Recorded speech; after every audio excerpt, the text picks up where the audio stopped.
I'm Kevin Lin from the University of Arizona. So I'm going to be talking about some work connecting data-driven model reduction and something called the Mori-Zwanzig Formalism. Here, actually, I called it the Koopman-Mori-Zwanzig Formalism because the discrete time version of Mori-Zwanzig, which I'll be talking about, relies on the theory of Koopman operators. So I'd like to start by thanking the organizers for this opportunity to speak. And I also want to apologize to those of you who have heard me speak recently because the first part of the talk is material that you probably have seen me talk about before. Since this is being recorded, you should feel free to skip ahead. Okay. And much of what I'll be talking about is joint work with Alexander Chorin and Fei Lu. So the general problem that I'm interested in this talk is model reduction, okay? And the close related version of the problem of data-driven modeling. And so the idea is that you have some kind of high-dimensional dynamical system, could be chaotic, could be stochastic, could be both, and we have measurements of a subset of degrees of freedom. And so here I've written this as little x. These are the observations. Observations come at discrete times. And pi here, you should think of as a linear, or it could be nonlinear map. Okay? So some function of the state of the system. And then this could possibly be corrupted by some noise. And so you get these observations. And the goal is to try to fit a model. And the model could be in continuous or discrete time to this data.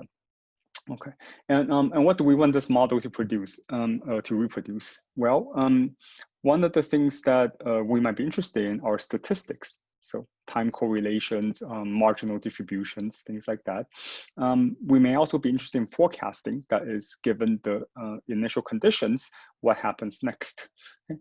And of course, in the context of chaotic, stochastic, high-dimensional dynamical systems, you don't expect to be able to forecast for long time horizons, right? But you may be interested in short-term forecasting. Okay. Now, why might you want to do this? One of them is that in many tasks of modern scientific computing, so parameter estimation and survey quantification, you need the ability to run a model multiple times. And for that purpose, you may not want to do a large-scale simulation of whatever system you're interested in every single time. It's useful to have a cheap model that reproduces some of the key features. Okay? And so being able to fit a cheap model to a subset of degrees of freedom gives you that ability to run a model lots of times cheaply. And similar comment applies to data assimilation. And I will also argue that in many contexts, if you are able to construct a low-dimensional model involving just the degrees of freedom you care about, oftentimes that can give you a more clear view of the relevant dynamical mechanisms for whatever phenomenon you're interested in. Yeah.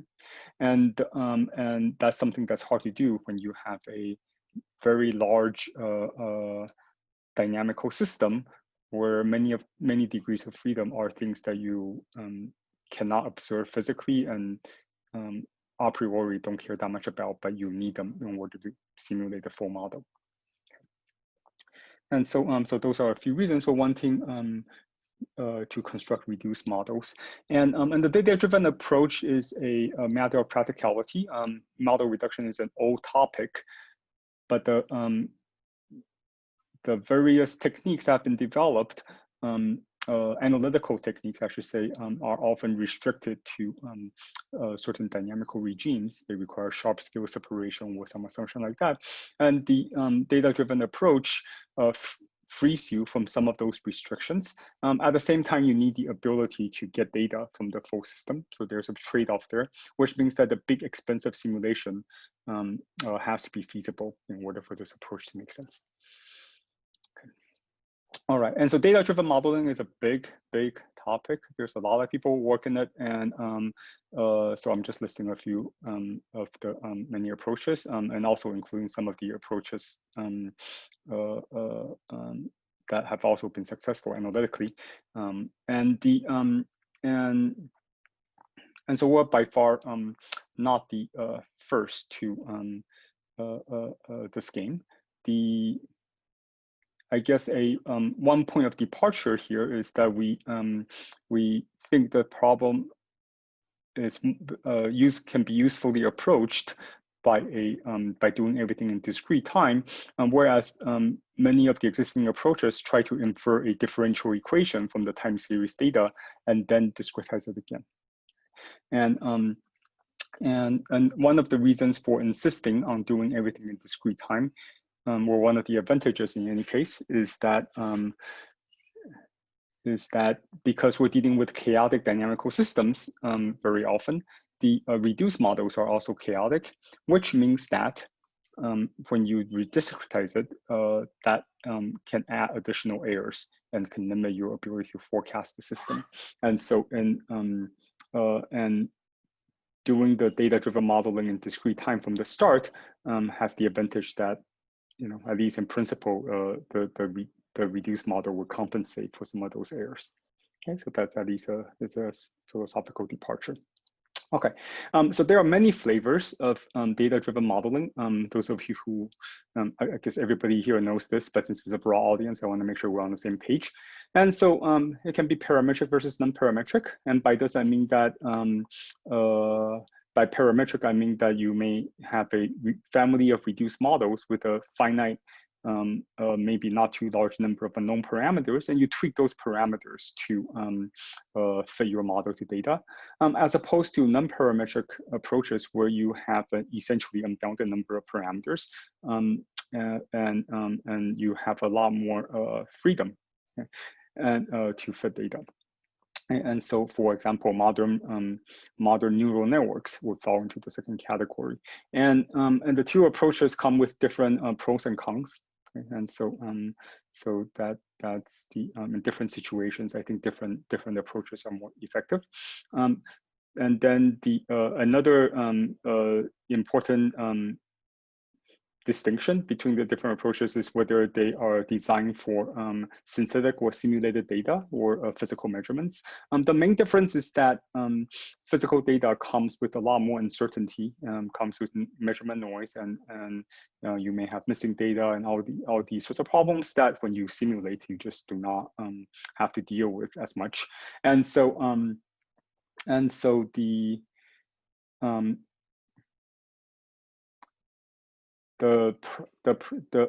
problem of constructing a model from physical data is in some ways much harder because of these additional challenges. Okay, and then finally, the different approaches differ in what you can get from the reduced model, and whether you're interested in finite time forecasting versus long time statistics, what your goals are for the reduced model. That's something that may affect your approach to the problem. Okay. And the class of methods I'm going to talk about, as I already said, is discrete time parametric modeling. And so our goal is to try to find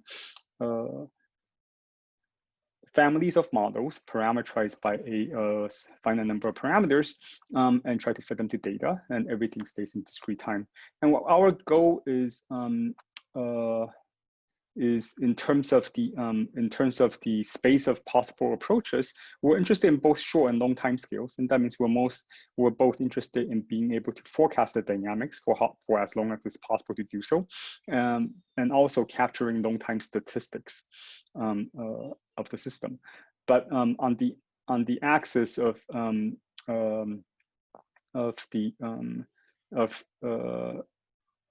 general versus problem-specific approaches, the methods I'll talk about are definitely on the parametric side, and that means that the family of reduced models that you use for the model reduction are problem-specific. It means these methods are assume that you have enough prior knowledge to come up with a good family of models. Okay, and so in a lot of problems in physics and biology of that nature, we know much of the physics or biology, but we don't know everything, and then so we have to fudge a little bit by parameterizing the things we don't know. Okay. And so okay, Another point of departure from much of the previous work on this topic is that we don't want to assume scale separation, okay, or sharp scale separation. And the reason is simply that while many practical problems do exhibit scale separation, there are also many problems that do not. And there's a general issue that comes up when there's no in systems without scale separation, and that's that they have memory. Okay, or in other words, the reduced model is non-Markovian. Okay, and so one way to conceptualize that is this. So here I have divided the so state of the system, big X, into little x and little y. Little x are the projected dynamics; they're the things you care about, and the little y is everything else. Okay, and those in general, of course, those two things interact. And the point is that if you just look at x alone, well, to know what x does in the future, you need to know what y does. Okay? But in order to have closed equations, you cannot have closed equations that refer to y, right? And so in order to close the equations, you need to assume some kind of some way of inferring some kind of relationship between y and x, and most often your best guess of what y does, or the influence of y on x, is going to involve not just the present value of x, but also the past history. So the past history of x gives you a lot of information about what y should be, and then so therefore what x will do next. An alternative way, and maybe more physical way of thinking about this problem, is that as x evolves, it acts on y, and then y acts on x a bit later. Okay, so that's another way to see that if you look at x alone, the past history of x matters. Okay. All right, so what's this talk about? So as I said in the beginning, if you've seen me talk, you've seen a lot of this before. The first couple of parts of the talk in particular are things that I have talked about elsewhere before, but I wanted to include it here for completeness. And so the first part is about something called NARMAX modeling. This is, so NARMAX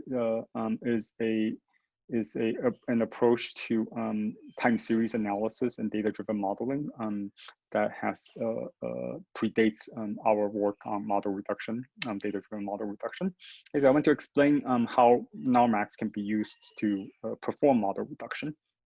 Okay, and then the second thing the second part of the talk is about Mori-Zwanzig formalism, which is an idea from statistical mechanics, and I want to try to use it to give at least a partial justification for the NARMAX approach to data-driven modeling, and then the second half of the talk, I want to explain how many of these things actually carry over to random dynamical systems.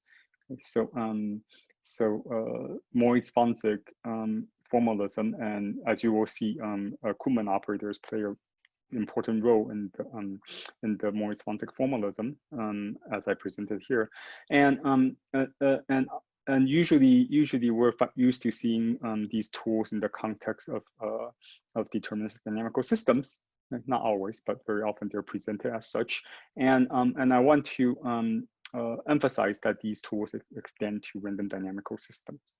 Okay, and so depending on where you're coming from, this is either this may be new and may not be new. So these ideas are out there, but I think they are useful and maybe not as widely known as they should be. And so I wanted to spend a little bit of time explaining that. And then finally, I just want to very briefly touch on something called Wiener filtering, which is a classical idea in signal processing and linear systems theory, and how that can give a alternative and maybe in a lot of ways simpler view of NARMAX modeling and related methods than Mori-Zwanzig. Okay, and so here goes. Okay. So NARMAX stands for nonlinear autoregressive moving average with exogenous input. Okay, so that's a mouthful, and it's not a name that we came up with. It's something that existed, as I said. And so, so in NARMAX modeling, as applied to model reduction, and this was an idea that was introduced by Fei Lu and Alexander Chorin, and I joined the team a little bit later. So the idea is that you have a full system, okay, so some dynamical system, and I'm going to write in discrete time because we're going to do everything in discrete time. Okay, so the xn is the sequence of full states, and the relevant variables are some function little x of big X. Okay, those of you who are more used to working continuous time, you can think of this big F as coming from integrating your dynamical system for some fixed time delta t. You can also think of this another way to get a discrete time dynamical system from a continuous time one is by some kind of Poincare section. Okay, so those are the two standard ways of getting a discrete time dynamical system from a continuous time one. So the NARMAX method is based on just an ansatz, and so so on the left hand side, we have this linear combination of x's. And on the right-hand side, we have linear combination of nonlinear functions of x's, and then some kind of noise term. Okay, and in this equation, or in this context, we will call the size the predictors. And you think of them as forming a matrix of the appropriate size. The columns are to be viewed as the basis vectors for some space of functions. And so, so when you write this out, this really gives you a linear combination of these basis functions. And psi is some is usually a Gaussian stationary Gaussian process with some kind very often with correlations in time. So we're colored Gaussian noise. Okay. All right, and in the NARMAX approach, you view these coefficients A and B as unknown coefficients. Okay, so and P and Q, the orders are also unknown, and so. In the standard approach, you will select the order somehow. And well, let me back up a step. First, you would need to decide what predictor to use. Okay, so that's a choice up to the modeler. Once you have picked the predictors, you also need to decide on a suitable loss function. So some way of measuring how good is my fit. And also some suitable class of noise models. Okay, so and once you have decided on those things, and also on the orders P and Q, then you can, whoops, skip ahead too much. Okay, then you can tune the A and B to minimize the loss function, and also either produce a noise model at the same time, or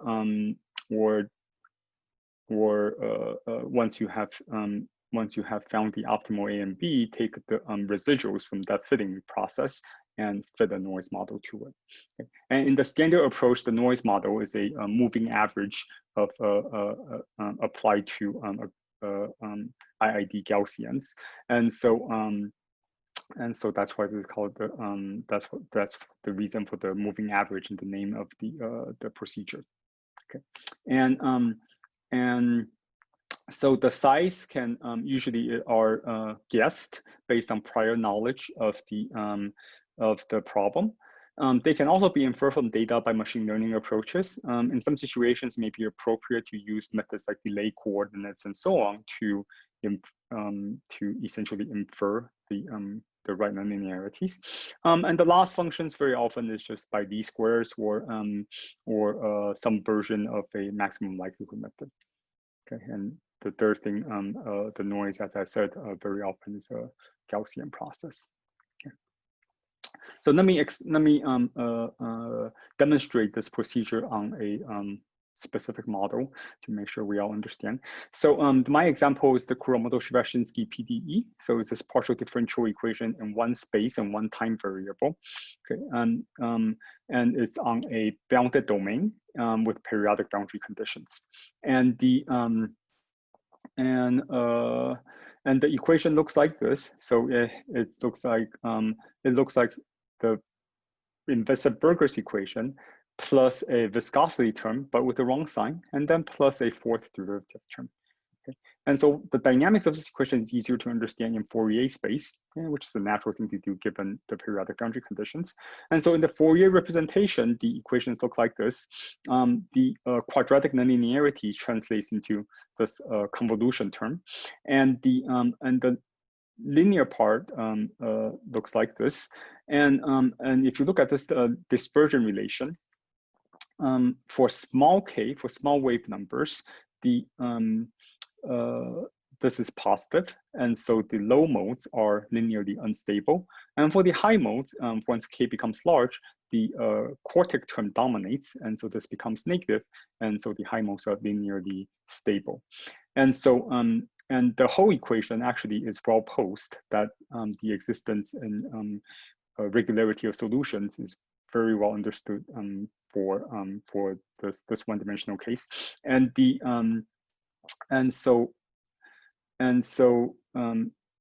heuristically, the low modes, because of their linear instability, generate they pump energy into the system. That energy is transferred to the high modes by the quadratic nonlinearity where it gets damped out. And this energy balance is what leads to well-posedness in this equation. Okay, and this just repeats what I just said. And so if you solve the equation, space and time, this is what you will see. And you see these cell-like features, the length scales of which are related to the length scales of the most unstable modes with the number of unstable modes in the linearization. Okay. And if you solve this equation, you also see that it has this these cell-like structures evolve in a way that's definitely not periodic. And in fact, this is a standard example of a spatial temporal chaos. So so this is a PDE that exhibits chaotic behavior. And that means that if you make a small perturbation on the initial conditions, the subsequent evolution changes exponentially. And so a standard way to solve this PDE is taking the Fourier series representation and truncating it. And so one of the questions that that's very natural here is how many modes do you need to keep? And that question depends on what you're trying to find out about the system. And so this is the here this plot is the energy spectrum of the system. And so by energy, I mean the long time average of the squared amplitude of the kth mode. And so this shows, I don't know if you can see this, but this shows a 5-mode truncation, an 8-mode truncation, and a 16-mode truncation. And they all pretty much agree. Okay, so the energy spectrum is something that's very easy to reproduce. On the other hand, if you look at something like the autocovariance function, and so this is autocovariance function for one of the Fourier modes, I forget which one, what you see is that as you increase the number of modes, as you start to resolve the finer scales better and better, you see that the autocorrelation function keeps on changing. And so, so this is a more delicate quantity to try to compute. Okay. And so, so here's what we want to do. Here, we want to take the KS equation. I want to truncate it down to 5 modes, which I know to not capture all the dynamics, right? And then I'm going to try to correct it. Okay. And so in the language of the that I at the beginning of the talk, I'm going to take this high-dimensional dynamical system and project it into a much lower dimensional space by projecting onto just the first 5 modes, and then the resulting process presumably has memory, and then we try to capture that. Okay. So how do we do that? So so this is the so first this is the KS equation in Fourier representation again. Okay. for us, the truth is going to be a fully resolved, and by fully resolved, I mean we have included so many modes that adding any more didn't seem to make a very big difference, and I think that number is like something like 96 modes or so. So the fully resolved KS equation solved with some nice numerical scheme, and it turns out there's a exponential time difference. Runge-Kutta works very well. Okay, and then we from this we generate a stationary time series. Okay, so the first 5 modes sampled at some time delta t, and this delta t is typically much larger than the step size you use to solve the equation. Okay, and so in the NARMAX view, so the NARMAX approach to dimension reduction, to model reduction, can be viewed as a kind of predictor-corrector scheme. What you do is you first fix a numerical scheme. So in our case, just pick plain old Runge-Kutta, 4th order. Okay, that gives you a prediction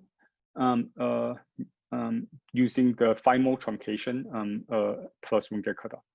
Okay, so and we know this over truncated numerical method gives you incorrect answers when you want to know things like autocorrelation functions. Okay, and so what we do is we take this prediction based on the 5-mode truncation, and then we add a corrector for the difference between the data that we get from the full model and this prediction. Okay. Now, how do we do that? Okay, so first we form what's called a residual, and the residual is just the difference divided by delta t. And the scaling by delta t is simply because often these quantities are small, and so that this just makes it easy to think about. And then we choose an ansatz with z, and the ansatz with z looks like this. Okay, it's there's a term that's linear in z, so that's the autoregressive part. There's a linear interaction term with the Fourier modes you are keeping. And then there's a nonlinear interaction term with some suitable nonlinearities that you choose. And then there's the noise, and here I've written it in the moving average representation. And so these C's you should think of as white noise. Okay, so they're independent Gaussian random vectors. And the reduced model then consists of taking your 5-mode truncation and then adding to it this correction. And this may look very different from the NARMAX ansatz that I wrote down a little bit earlier, but if you take this and after a little bit of algebra, you can see that this has the same general form as the NARMAX ansatz. Okay, and the goal, as I said before, is you need to determine the orders P and Q and R in these equations. So that's the number of terms in each of these sums, and then you need to do numerical optimization to determine these unknown parameters. Okay, and so that's the process. Okay, and the size I'm not going to go into right now. There's a little story about how to guess which nonlinearity to use. We don't like using all. So one possible approach is you can use all the polynomials up to a certain degree, so all quadratics or all cubics and so on. But that the number of unknown parameters grows very fast, and that means that the numerical optimization is harder, and you risk overfitting the data. So what we do instead is we for the KS equation, because this equation is very well studied, we can lean on ideas from inertial manifold theory to guess what nonlinearities to use, and that turns out to work really well. Okay, but if you're interested in that, that's described in our paper, so I'm not going to go into that right now. Okay, so here are some numerical results. First is the forecasting. So as I said, 5 modes, here are the parameters. The Lyapunov exponent is, I forget the exact value, I apologize. But the true solution you can see is here is shown in blue. Okay, so this is the first Fourier mode, and the 5-mode Galerkin truncation. So the numerical prediction that you get from just 5 modes using Runge-Kutta is this green dotted line. And actually, after a very short amount of time, because of the chaotic behavior, this starts to shoot off the frame. Okay, so I cut it off there because if I included that, we will not be able to see anything else. And the NARMAX approximation, so 5 modes with the with this memory-based correction, this NARMAX correction, does very well. Okay, so it stays with the real solution much longer. And in addition, because I've added noise to this, I can make an ensemble prediction, right? So every time I run the model, I get a different prediction. And that gives me a way to put confidence intervals around that prediction. And then so you can see that even past the point where the red is actually the average of the ensemble average. I apologize. And so even when the average prediction starts to diverge from the truth, you still get some the model still has some predictive value. Okay, and I also want to emphasize that the true solution was obtained with a time step of 10 to the minus 3 and 96 modes. The NARMAX model has a time step that's 100 times larger and 5 modes. Okay, and so the additional memory terms really improves the prediction by a tremendous amount. And in case anyone's wondering, the P and the Q here, I think, are 2 or 3. So you don't need very many time lags in order to capture enough of the memory effect in this model. Okay. So here are the time autocorrelations. So again, the same story. The truth is this is the true time autocorrelation function. The Galerkin's truncation does very poorly, and NARMAX does much better. Okay? NARMAX with the NARMAX correction, you're basically indistinguishable from the true, except in a couple of the modes you can see some slight discrepancies. Okay. All right. Okay, so it works, but in some sense, the NARMAX ansatz came out of nowhere. And so can we relate it somehow to an underlying dynamical system? So that's the next question. Okay, and so so this is something that we thought about a lot, and this is kind of a partial step in that direction. Okay, so it's not completely mathematically rigorous, and there are still a lot of things we don't understand, but we think this is gives some justification for that NARMAX type ansatz that that I wrote down earlier. Okay. All right, so Mori-Zwanzig, as I said, comes from statistical mechanics. Okay, so just to remind you, I've got a relevant variables, the ones I care about, there's a little x's, and the irrelevant or everything else otherwise. Okay, and the same notation as before. Okay, and so in the Mori-Zwanzig formalism, the way you think about model reduction is to start with a projection operator P on function space. And what you do is you project functions of big X, so functions that see all state variables, onto functions of little x only. And what the Mori-Zwanzig equation, so this is called the key object in Mori-Zwanzig theory is the Mori-Zwanzig equation, which is this thing. And what it says is that for every projection P, there is a decomposition of the little x into the following form. First, there's a function which I call a little f bar of xn.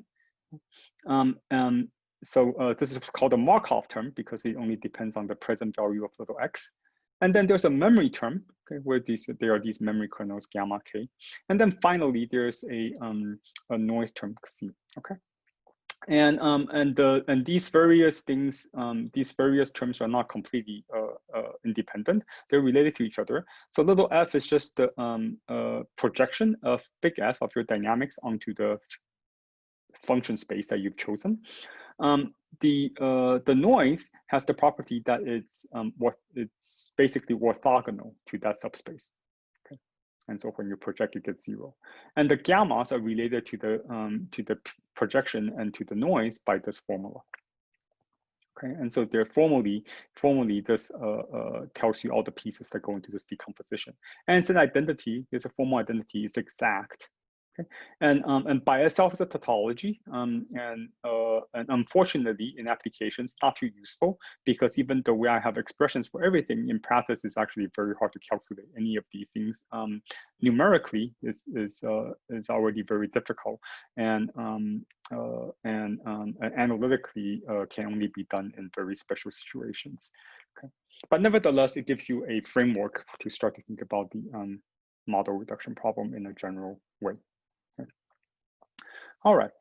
So I'd like to say a word for those of you interested in where the Mori-Zwanzig equation comes from. So it comes from this operator identity. Big M here is the Koopman operator, which many of you know about. As M is the operator defined by composing a test function with the your dynamical system. Okay, and so what the Koopman operator does is it advances observables in time by 1. Okay, so if phi represents some kind of physical measurement, then M phi represents measuring, making that the measurement a step in the future. Okay, and in this equation, P is the projection as before, and Q is the complementary projection. Okay, so it's 1 minus P. And the 3 terms here are what give you the Markov, the memory, and the noise terms. Okay, and the proof is simple. We just do it by induction. Okay, so so there is the proof, and what this equation conceptually does is it keeps track of the how the projection onto the subspace of little x's evolves in time, and then it keeps track of the errors. And the memory terms are the parts of the error that you can predict based on what you know, and then the noise is everything else. Okay, and if you take this operator equation and apply it to the observation map and carefully unfold all the definitions, then you get the Mori-Zwanzig equations I wrote down before. Okay. So that's all well and good, but it's very abstract. Okay, and okay. So to make it a bit more concrete, let's think about some specific types of projection operators. And the most natural one is what I would call a Galerkin projection. So you fix or a finite rank projection. So you fix a finite collection of linearly independent functions. And the standard choice is to take this to be a Hilbert space defined by an invariant measure of the dynamical system. And so, for example, if you're working with the well-known Lorentz equations, then the natural choice would be the singular probability measure supported on this butterfly attractor. Okay, and so the use of invariant measures makes a lot of things easier. You don't actually have to use an invariant measure, but if you don't, a lot of what I'm going to say later becomes very much more complicated to try to implement. And so, and invariant measures capture long time statistics.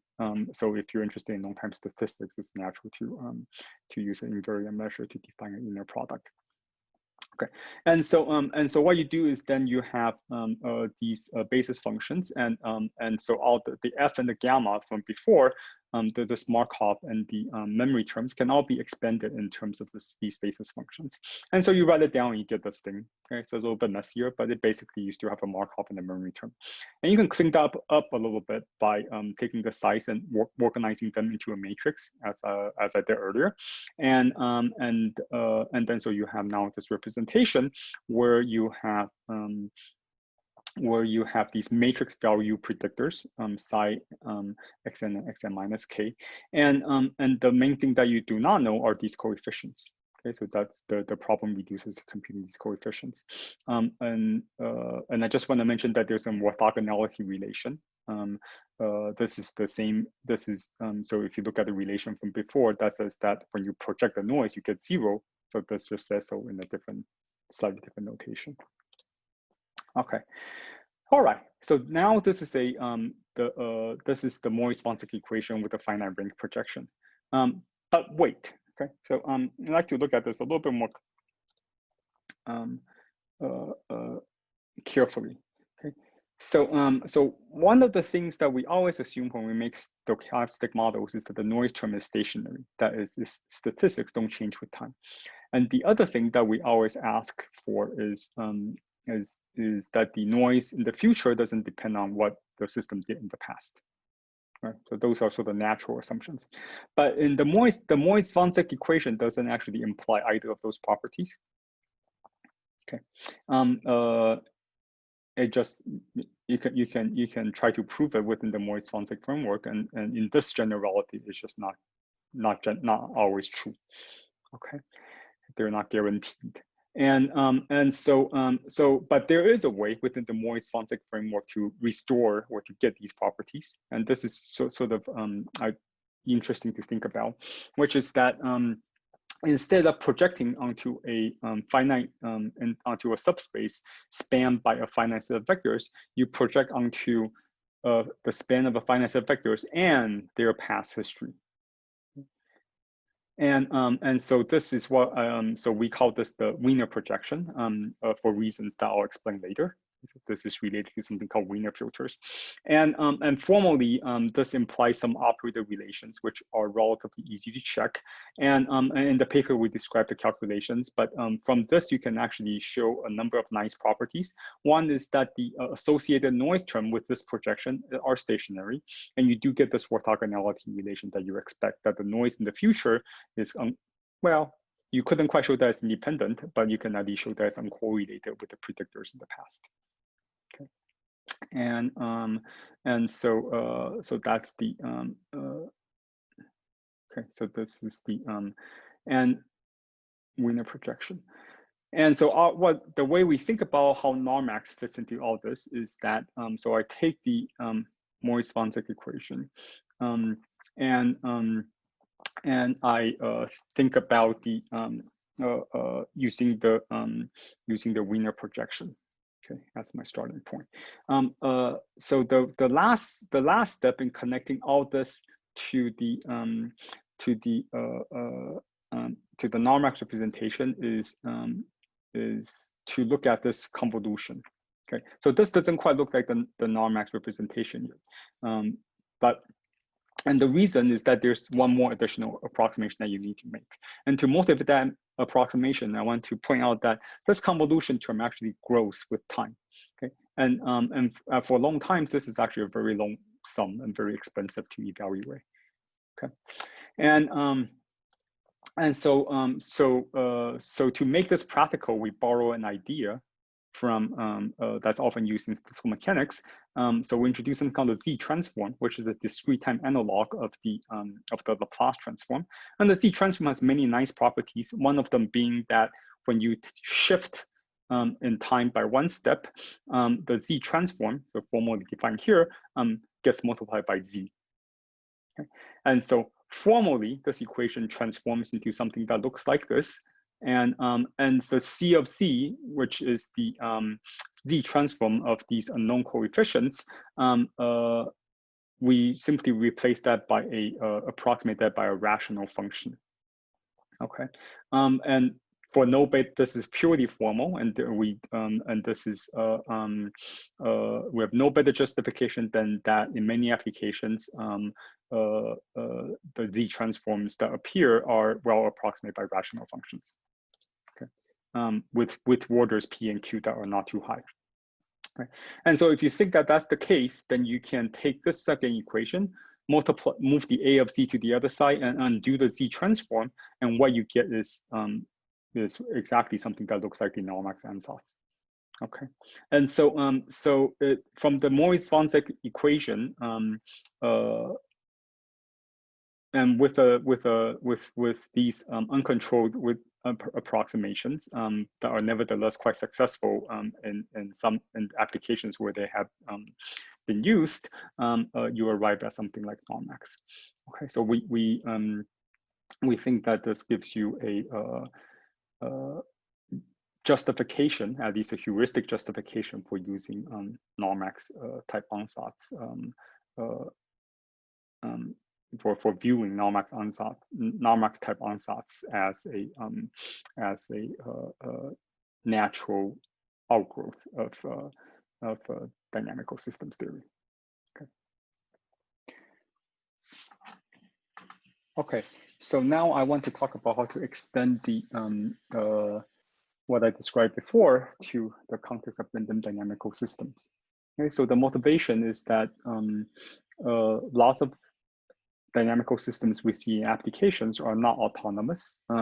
They're subjected to some kind of external forcing. And so, for example, I'm personally interested in neuroscience applications. And so in neuroscience, you're often interested in what the network does in response to some kind of external input or stimulus.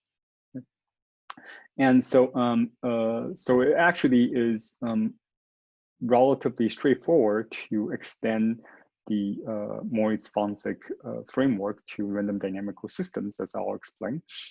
So this is described in a preprint that Faye and I put on the archive some time ago. There's a relationship between the construction described here and something called the shift map that Tyrus-Berry and collaborators introduced in the context of non-parametric modeling some time ago, and there's also a certain relation, although again the construction is different, to some transfer operator methods introduced in the context of non-autonomous dynamics by Gary Floyd and collaborators. And these ideas have been around for a long time, so I'm sure I'm missing other relevant references as well, so apologize for that. Okay. So the context is I have a dynamical system, but now the state at the next time step is dependent not just on the current state, but on some source of randomness. Okay, so I'm going to denote this abstractly as omega n. So think of the omega as a sequence of IID random variables. The forcing sequence, so I'll denote by omega bar, it's just a sequence of the omegas that I see. Okay. And the I'm thinking of the omega, as I said, as a kind of external forcing rather than, say, just random noise. And so what I'm interested in is constructing reduced models that can correctly capture the response of the system to the external forcing. And so, and the trick for doing this is also standard if you're familiar with the ergodic theory of dynamical systems. We use a construction called a skew product, which basically just means to enlarge your state space to include both states and the forcing sequences. Okay, so in my notation here, there's the space of x's and the space of omega bars. And so you can rewrite the system in the following way. So the next step is a function of xn and the sequence omega bar n evaluated at a 0 index. Okay, so what's omega bar n? So it's a sequence of sequences obtained from each other by just shifting everything by 1. Okay. And so it's just a notational trick to rewrite this as if you're iterating a map. Indeed, you can define a map f bar on acting on the skew product space, where you just apply f x omega bar 0 to the first to get the state at the next time step, and then you shift the sequence by 1. Okay. And so iterating f bar on the skew product is the same as evolving the random dynamical systems in time, except now this looks like an autonomous dynamical system. I can define a Koopman operator, I can write down the Mori-Zwanzig equation. All of that formally goes through. Okay. And moreover, and I didn't, I don't want to get into details here, but there's, you can have, you can define invariant probability measures on the skew product space. If you marginalize that, so if you integrate out the omegas, what you get is a stationary distribution for the random dynamical system. And so, the skew product gives you a very nice and natural way to extend many of the notions of random dynamical systems in such a way that it looks like again a dynamical system. So iterating a map on a fixed state space. The observations, so relevant variables are again functions of the full state, but the full state now, remember, includes both the state of the system and also the forcing sequence. And so in principle, the observations can also include information about the forcing sequence. And that's important if you're going to try to capture response to forcing. Of course, in applications where the randomness is to be viewed as noise rather than forcing, you can also choose observation functions that do not depend on the omega. Okay, so this framework gives you some flexibility. And if you go through the rational approximation, NARMAX, all of that, what you get is a reduced model that looks again like the NARMAX that I had before, except now the predictors can depend on the forcing sequence. Okay. All right, so what do we, so let's look, that's pretty abstract. So here's a concrete example. So this is a stochastic Burgers PDE. Again, on an interval with periodic boundary conditions, the equation looks like this, and the F here is a stochastic forcing term that is white in time and smooth in space. In Fourier variables, our the system looks like this. Again, the quadratic nonlinearity. This is the Laplacian, and the Fourier modes are forced by IID white noise processes scaled by a sigma, and only a finite number of the sigma are non-zero. That's what makes the noise smooth in space. Yeah. And this stochastic Burgers PDE has a property that's called 1-force-1 response. What this means is that when you force the equation with a specific realization of the forcing starting from different initial conditions, all those trajectories will asymptotically converge to a single distinguished solution. So they all converge to each other, in other words. And so this means that as t goes to infinity, the solution is determined just by the forcing and not by the initial conditions. And so in this solution, the space-time plot of the solution, the irregularity that you see reflects the randomness of the forcing rather than intrinsic dynamic stability. And indeed, the largest Lyapunov exponent of the system would be negative. And so it's in terms of dynamics, it is actually quite stably entrained to the forcing, and it's very different from the Kuramoto-Sivashinsky example from earlier. And so the goal is to forecast this response. So for example, if I solve the the Burgers PDE with a certain time step, I might ask, well, if I skip every 4 steps and maybe project down to the lowest few modes, can I use that coarse grained data to predict the response of the full system?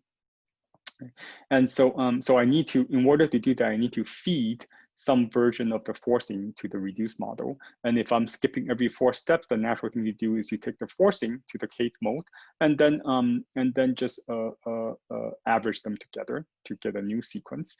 And then you need to just remember to rescale things so that the variance remains 1. And so here are the results. So again, blue is the truth. And in this case, truth means 128 mole Fourier truncation with a very small time step. Galerkin means 9 mole truncation, again, small time step. And then the reduced model is based with the NARMAX correction has a 4 times the time step and a 9 mole truncation. And what you see is that for the low modes, all the methods do very well. But for the high modes, the Galerkin truncation does actually a very poor job of predicting of forecasting what happens, whereas the reduced model based on NARMAX actually does quite well. Okay, and because of the 1-force-1 solution property, in this case, you can actually forecast forever, so long as you still have information about the forcing. The marginal distributions also tell a similar story. The no modes, all 3 methods do very well, but for the higher modes, the Galerkin truncation starts to do very poorly. And autocorrelations functions, interestingly enough, all 3 methods do really well across the range of wave numbers that we tested. So it's possible for a Galerkin truncation to get some things right, but get other things wrong. And whoops, so I'm going to skip that slide. Okay, so this is the very end of my talk. The one very last thing I want to mention is that there's an alternative way to thinking about all the NARMAX approximation and all of that. That's bypasses in some way the Mori-Zwanzig story. So there's just an alternative way to look at it, and that's through the theory of classical Wiener filtering. Okay, so I don't know if everyone's familiar with this, so let me just explain. So Wiener filtering is a very old idea in signal processing and time series analysis. It's the optimal linear filter of one time series by another. Okay, so if you give me one time series, stationary, very important that is stationary, x, and a second time series psi, the Wiener filter is the best estimate of x using psi based on measurements of psi. Okay, and it's the optimal linear estimator, optimal in the sense of least squares. Okay, and so the way Wiener filter applies to prediction problems is that so the time series to be estimated, well, it can be you can index it however you like. So if you try to make the optimal estimate of xn plus 1, then you have the best prediction of what happens next using the past information of the psi. Okay, so and under very broad conditions, Wiener filters can be shown to exist. Okay, now Wiener filters are based on correlation functions, and really it's a theory that uses only second moments. And so in particular, it doesn't specify how psi and x are related. The only thing that you care about is that you can you have access to information like their autocovariance functions and cross correlations. And so in particular, the psi can be a function of x. Nothing stops you from doing that. And so here's a little flow diagram of how you can think of Wiener filtering. Think of model reduction as a problem in Wiener filtering. The idea is that you can construct a sequence psi n by applying a function. So these are the functions that we use in the Kuramoto-Sivashinsky example, for example, okay. And to your states xn, and then you convolve this by the optimal Wiener filter, and there's a typo. This beta here really should be an h, and then with a suitable noise term, you get the x. Okay. And so at a very high level, the Wiener filter can also be used to do model reduction. And indeed, the Wiener projection construction that I described earlier actually tells you that that these 2 points of view are equivalent. Okay, but conceptually, if you are familiar with Wiener filters already, this gives you a alternate and actually a much more direct way to get at the same kinds of ansatz. Because once you have something like this, then you can go through the rational approximation of that again and again. You have the NARMAX ansatz. Okay, I just want to point out a couple of things before I end.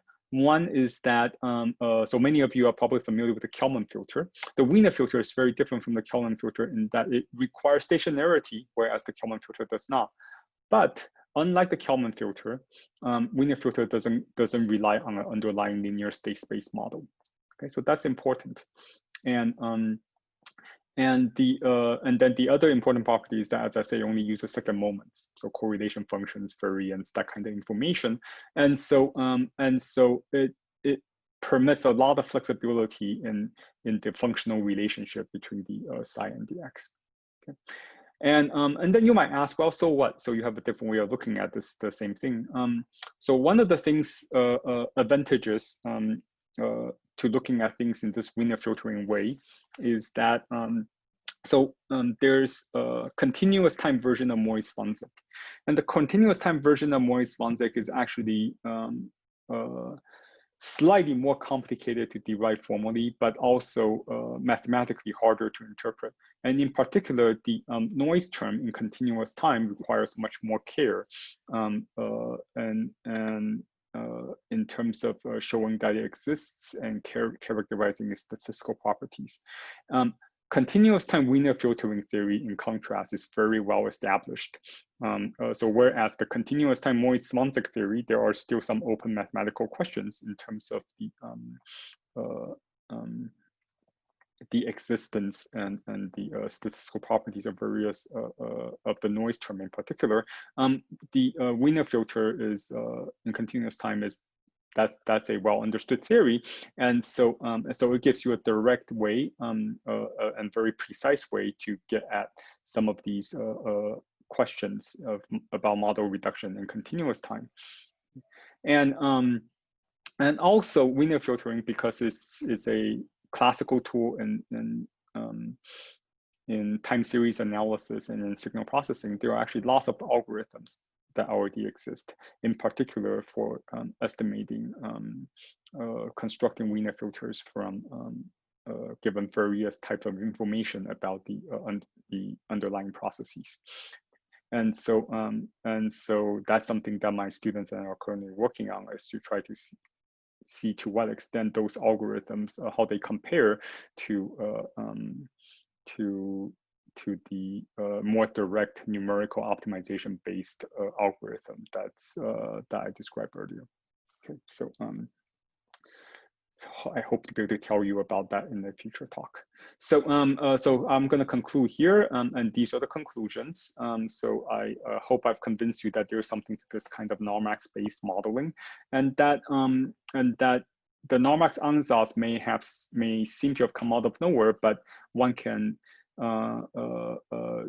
based on Mori-Zwanzig, one can give it a rational footing in terms of underlying dynamical system. And this framework is equally applicable to both chaotic and random dynamical systems. And there's an equivalence to classical Wiener filtering that I think is both conceptually useful and possibly useful in terms of suggesting new algorithms. Okay. And so there are lots of open questions. Numerical stability of the reduced model turns out to be an interesting and interesting issue. Better ansatz and noise models in different applications, and of course how any of this extends or is connected to non-parametric approaches that are, and in particular to methods based on neural networks that are very actively being studied by the community. So these are all interesting open questions. Okay. All right, so here are a few references and our funding. And thank you very much for your attention, and to the organizers again for this opportunity.